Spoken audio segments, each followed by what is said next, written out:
I guess it was a bit of hero worship. I was a little kid of 8. Local vicar was a big jolly guy who seemed to enjoy other people, which is a good start. And the God thing, the sense that there's something beyond the everyday. The everyday experience, important as it is, because you are where you are and you've got no other on a day-to-day basis, but the almost unavoidable sense that, there's that, but there's something beyond. And what's the beyond? And is it better? Or is it, So the opportunity to dip a toe into that and to help others do the same. Each time you get the sense that you're vaguely helping somebody who's hurting, And we've had some extremely, people's lives have lots of hurt in them. Just about everybody's lives do. I guess St. Peter's here, for instance, because we're a big church, we're able to host big funerals. And there was a guy, 19-year-old guy, who was a soldier who was blown up in Afghanistan a few years ago. And we hosted his funeral here.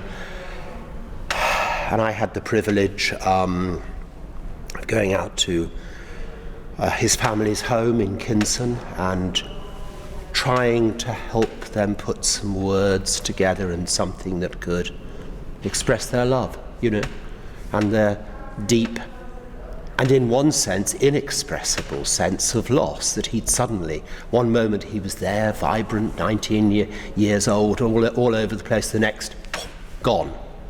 So that's just a particularly, I suppose, dramatic example. But yes, I think I was proud that we were able to be in there as partners with many others, helping people at a particularly traumatic and focused time of need. Truth is, I reckon, about the way you behave.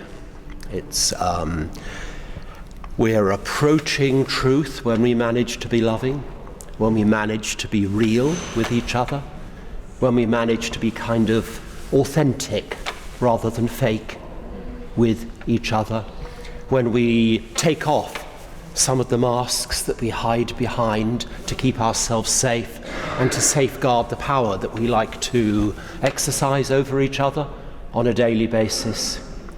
And as those masks come off and we begin to have the possibility of kind of creating a space. So let's pick those 3 out of the air. Patience, attentiveness, gentleness with others, I would say, are of the absolute essence of any truth that you're going to achieve in practice. Otherwise, you'll find people so scared by the whole thing, and rightly so.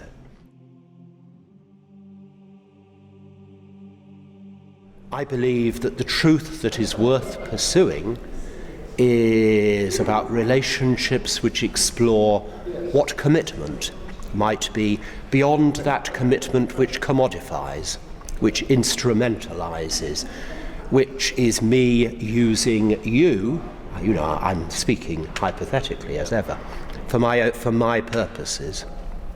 So you'd be commodified, you'd be used, instrumentalized. Now, that isn't good. That doesn't respect your human dignity. It doesn't respect the uniqueness of your otherness. And I have a belief in a God who has created each of us richly, wonderfully different. And to sign up to a logical construct model of truth whereby you're either in or out very much disrespects